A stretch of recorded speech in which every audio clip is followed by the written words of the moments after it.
Whenever the train entered this strange patch of tall grass, it would inexplicably stall. The man was puzzled. He didn't understand why the train would stop in such a remote place, so he opened his compartment to see what was happening. Strangely, the train corridor was deserted. He got off the train and looked around, noticing a strange light emanating from the grass not far away. Just as he was about to approach, the train conductor suddenly appeared and stopped him. What happened? Just a brief stop. The conductor told him that the boiler had malfunctioned and that he would leave immediately after it was repaired, and told him to quickly return to the train. Then surely I have time for a smoke.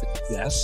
But only warned him not to leave the railway tracks, and that he would be called back on the train once it was repaired. But if the man hadn't boarded after being reminded twice, the train would depart. The man found his words strange, but didn't think much of it. He had just lit a cigarette when he saw the strange light again. Even stranger, the light was moving. Intrigued, the man ignored the conductor's warnings and followed. However, just as he was about to uncover the light's true nature, it suddenly disappeared. This made the man even more curious. Then, the conductor announced the train was about to depart. Left with no choice, he suppressed his curiosity and prepared to turn back. But suddenly, a strange figure flashed through the bushes. The man became frightened. He immediately turned back, but the dense grass blocked his view. He walked for a long time, but still couldn't see the train. He jumped up in panic and shouted. Just then, the train conductor's voice came again. The man knew the train was about to leave, so he ran towards the sound. But no matter how fast he ran, he couldn't escape the tall grass. At the same time, the eerie figure reappeared. The man pushed aside the glowing grass again, and finally discovered that the glowing thing was a monster without features. Even more terrifying, there were several monsters around. The monsters launched a fierce attack on the man.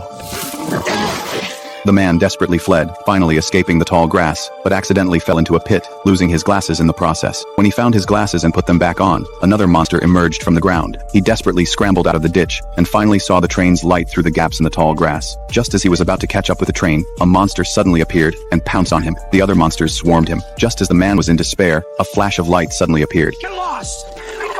It turned out to be the train conductor, coming to rescue him with a torch. These monsters seemed afraid of fire. With the conductor's help, the man successfully escaped and boarded the train at the last moment. The man lay on the train, still shaken. After a long time, he asked what the monsters were. Most of them used to be people.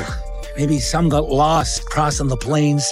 Or maybe others got off the train at the wrong place. The man sat there blankly, watching the glimmer of light from the tall grass gradually spread across the entire grassland.